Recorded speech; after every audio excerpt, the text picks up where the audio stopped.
दोस्तों, अगर आप किसी भी कॉम्पिटिटिव एग्ज़ाम की तैयारी कर रहे हैं तो आज का टॉपिक आपके लिए बेहद महत्वपूर्ण है। आज हम भारत के महान्यायवादी अटॉर्नी जनरल से जुड़े प्रश्नों को देखेंगे। दोस्तों, पहला प्रश्न है हमारा, भारत में महान्यायवादी का पद कहाँ से लिया गया? तो दोस्तों ये लिया गया इंग्लैंड से लिया गया। और भारत के प्रथम महान्यायवादी दोस्तों CMC सीतलवाड़ हैं।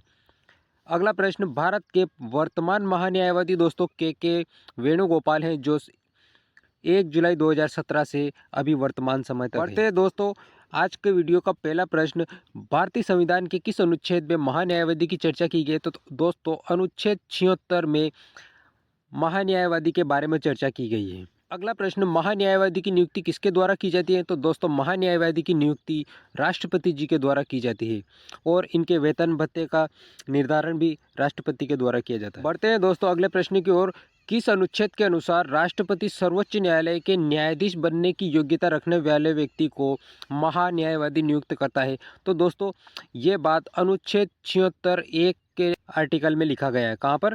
भारतीय संविधान के अनुच्छेद 76(1) में के अनुसार राष्ट्रपति जो होते हैं वो सर्वोच्च न्यायालय के न्यायाधीश बनने की योग्यता रखने वाले व्यक्ति को महान्यायवादी नियुक्त करते हैं। चौथा प्रश्न दोस्तों, महान्यायवादी भारत सरकार का प्रथम विधि अधिकारी होता है।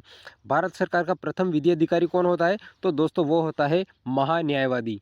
ये भारत सरकार का प्रथम विधि अधिकारी होता है। इसका प्रमुख कार्य दोस्तों भारत सरकार को विधि संबंधी सलाह देना इसका प्रमुख कार्य होता है। अगला प्रश्न दोस्तों, भारत का महान्यायवादी किसके प्रसाद पर्यंत पद धारण करता है? तो दोस्तों वो राष्ट्रपति के प्रसाद पर्यंत अपना पद धारण करता है। अगला प्रश्न दोस्तों, महान्यायवादी के वेतन भत्ते का निर्धारण कौन करता है? तो दोस्तों महान्यायवादी जो होता है अटॉर्नी जनरल के वेतन और भत्ते का निर्धारण राष्ट्रपति के द्वारा किया जाता है। सातवां प्रश्न दोस्तों, महान्यायवादी को संसद के किसी सदन में उसकी समिति में बोलने तथा कार्यवाही में भाग लेने का अधिकार होता है। महान्यायवादी जो होता है वो किसी भी सदन में समिति में बोलने और कार्यवाही में भाग ले सकता है। लेकिन दोस्तों ऐसी बैठकों में मत देने का अधिकार होता है तो दोस्तों उसको मत देने का अधिकार नहीं हो। ये कौन से आर्टिकल में दिया गया है दोस्तों? तो ये दिया गया है अनुच्छेद 88 के अनुसार। आठवां प्रश्न दोस्तों, भारतीय संविधान में उल्लेखित किस संवैधानिक पद का कार्यकाल निश्चित है? दोस्तों अटॉर्नी जनरल का जो पद है उसका कार्यकाल निश्चित नहीं है, उसका समय निर्धारित नहीं है। अगला प्रश्न दोस्तों, क्या भारत का महान्यायवादी मंत्रिमंडल का सदस्य होता है? तो दोस्तों वो मंत्रिमंडल का सदस्य नहीं होता है। महान्यायवादी अटॉर्नी जनरल मंत्रिमंडल का सदस्य नहीं होता है, हालांकि वो इनकी समितियों में या बैठकों में भाग ले सकता है। अगला प्रश्न दोस्तों, किस देश में महान्यायवादी मंत्रिमंडल का सदस्य होता है?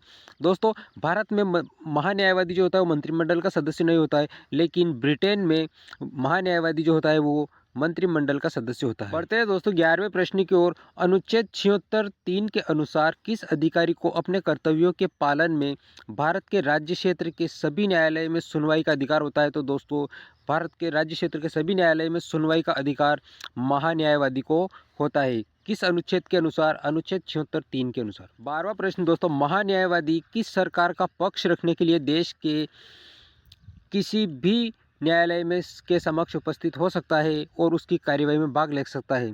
तो दोस्तों भारत सरकार का पक्ष रखने के लिए महान्यायवादी जो होता है दोस्तों भारत सरकार का पक्ष रखने के लिए कि देश के किसी भी न्यायालय में उपस्थित हो सकता है और न्यायिक कार्यवाही में भाग ले सकता है।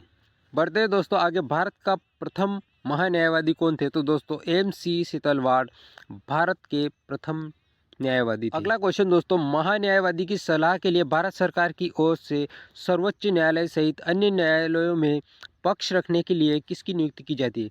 तो दोस्तों इसके लिए की जाती है सॉलिसिटर जनरल और इसके अलावा अतिरिक्त सॉलिसिटर जनरल की व्यवस्था की जाती है। दोस्तों 15वां प्रश्न, भारत सरकार द्वारा सॉलिसिटर जनरल की नियुक्ति कितने समय के लिए की जाती है? तो दोस्तों सॉलिसिटर जनरल जो होता है उसकी समय अवधि होती है 3 वर्ष। 3 वर्ष के लिए सॉलिसिटर जनरल की नियुक्ति की जाती है। अगला प्रश्न दोस्तों, सॉलिसिटर जनरल महान्यायवादी की सहायता के लिए सरकार के द्वारा मनोनीत किया जाने वाला एक विधिक अधिकारी होता है, न्यायिक अधिकारी होता है। क्या भारतीय संविधान में सॉलिसिटर एवं अतिरिक्त सॉलिसिटर जनरल के पदों का उल्लेख है? तो दोस्तों भारतीय संविधान में इनके पदों का उल्लेख नहीं है। दोस्तों वीडियो होता है यहीं समाप्त। वीडियो पसंद आया तो लाइक कीजिए, चैनल पे नए हैं तो सब्सक्राइब कर लीजिए प्लीज़, और अपने दोस्तों में ज़्यादा से ज़्यादा शेयर कीजिए वीडियो को, ताकि कोई भी भाई बहन शिक्षक भर्ती या किसी भी प्रकार की कॉम्पिटिटिव एग्ज़ाम की तैयारी कर रहा है तो वीडियो इसके लिए उपयोगी है। मिलेंगे नेक्स्ट वीडियो में, तब तक के लिए आपको बहुत बहुत धन्यवाद।